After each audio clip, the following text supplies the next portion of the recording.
Next gentleman I'd like to introduce has been an enormous help and has put a lot of effort into this rally. I'm just a normal working guy like many of you are. This gentleman has been a huge, huge help. He helps the state of Connecticut in their rights to the best of his ability. I'd like to introduce the president of the Connecticut Citizens Defense League, Mr. Scott Wilson.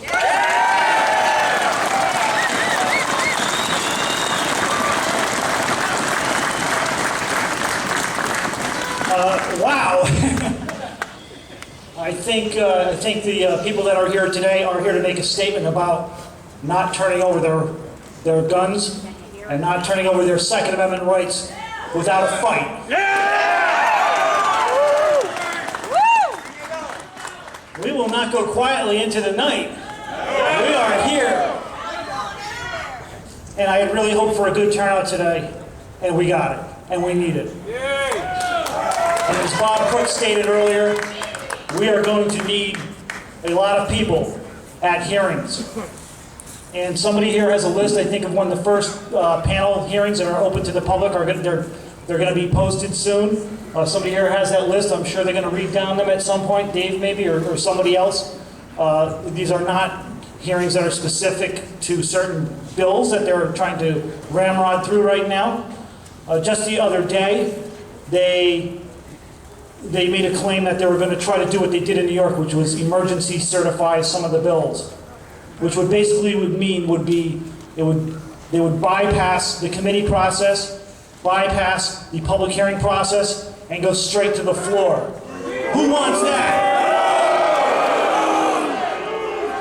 The only emergency that I can see right now is a constitutional emergency.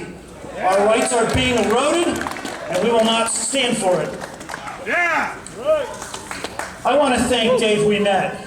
Dave, we just met today. Dave, we met. We've been in close communication over the last several days.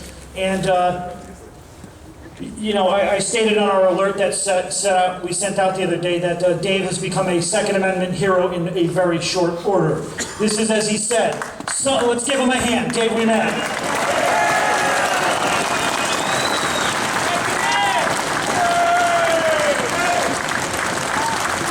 This is a person who has not really been politically active per our conversations, but who saw a need when he heard that there was an organization trying to start these rallies across the state of Connecticut, or excuse me, the country. And I remember when we were contacted by them, I was thinking, I don't know how something like this would go in January in Hartford.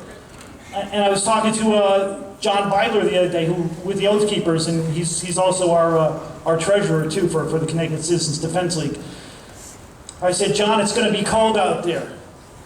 And he said, remember Washington at Valley Forge. I got no excuse why I can't be out here for a few hours today. And I'm glad we all feel that way. This is the first time since this whole thing happened. We are among each other here where we are able to empathize with each other with respect to our rights. I feel that up till now, I and we, and the people that I'm close to in CCDL, we haven't even really had a chance to mourn what happened in Sandy Hook because we went into immediate protective mode, being protective of our rights. We were bombarded with media requests immediately. We weren't even given a day before the phone started ringing and the emails started coming from media. And what happened was, we tried to be respectful at first, and they were still really cleaning things up there and trying to console with the families that suffered there. But the calls started coming in, and the anti-gun proponents started coming out fast. I read the article today, fast, where one of the anti-gun people said, we want to push this legislation through Connecticut fast. Before we have time to even stop and realize what happened, our heads will be spinning, and that's what they expect. And that's what they're hoping for. And that's what we cannot allow to happen.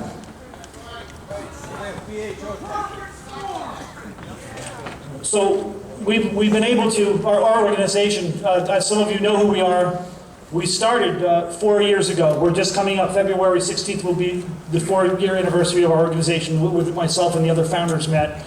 And we started to realize that there wasn't enough going on here with respect to people looking out for our rights here in Connecticut. Bob Crook, who is, I don't know if he's still here or not, but he is somebody right now that in our state, with his duties and responsibilities since he's been here for 33 years, we would be in far worse shape right now if it wasn't for his efforts and the Coalition of Connecticut Sportsmen. Yeah. But thank you, Bob.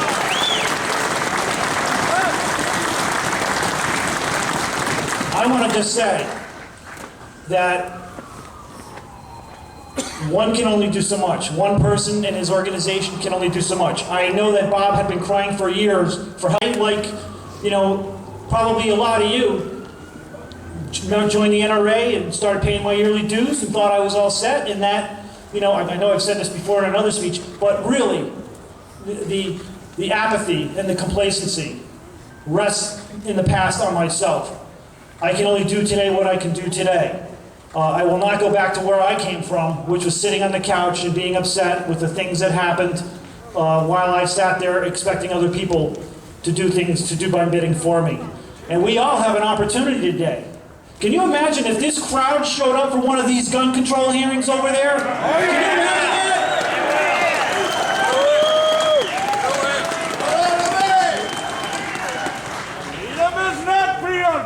This is what we have to do in order to stop the madness that's going on. These people have gotten out of control, and they see an opportunity to hijack a terrible tragedy and destroy our freedom on the backs of a disaster. You know, our organization, we meet. We have meetings. You know, we meet second Tuesday every month in Middletown.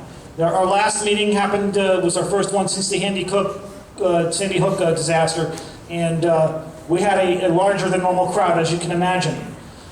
We invite the public we meet second Tuesday every month in Middletown, Connecticut, and you can find that information on our website under the Connecticut Citizens Defense League, www.ccdl.us.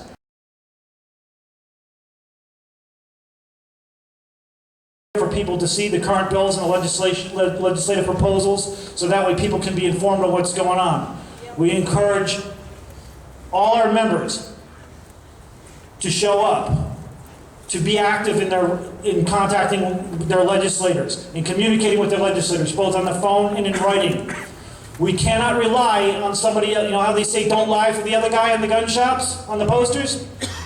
We cannot rely and expect that somebody else is going to send an email, make the call, show up to testify.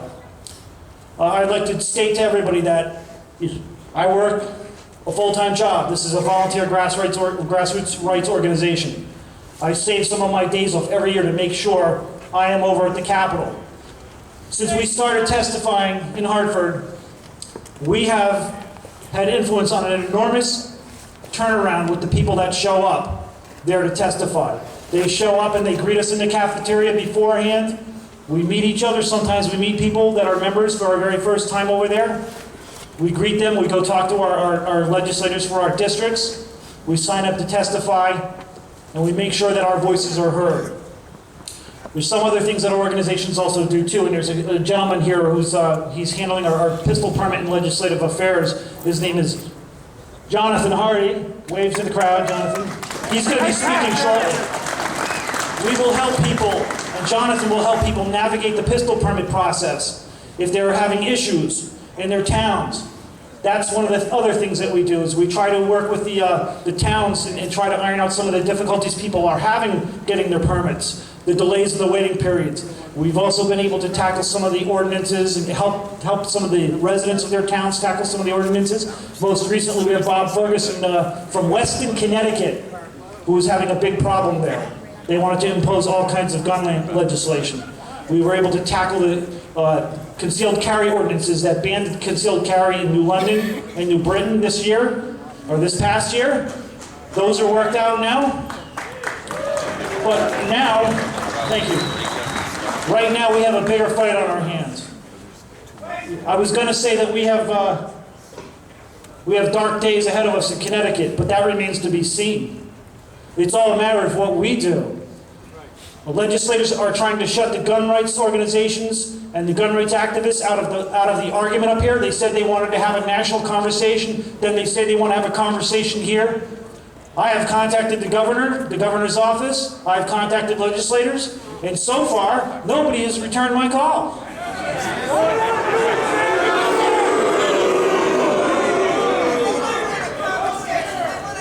But you know what? I'm not going away. Connecticut Citizens Defense League is not going away. If you have joined our organization, we're proud to stand shoulder to shoulder with you. And if you haven't joined, and always remember that we all here today stand on the shoulders of the founders and framers of our Constitution. God bless America.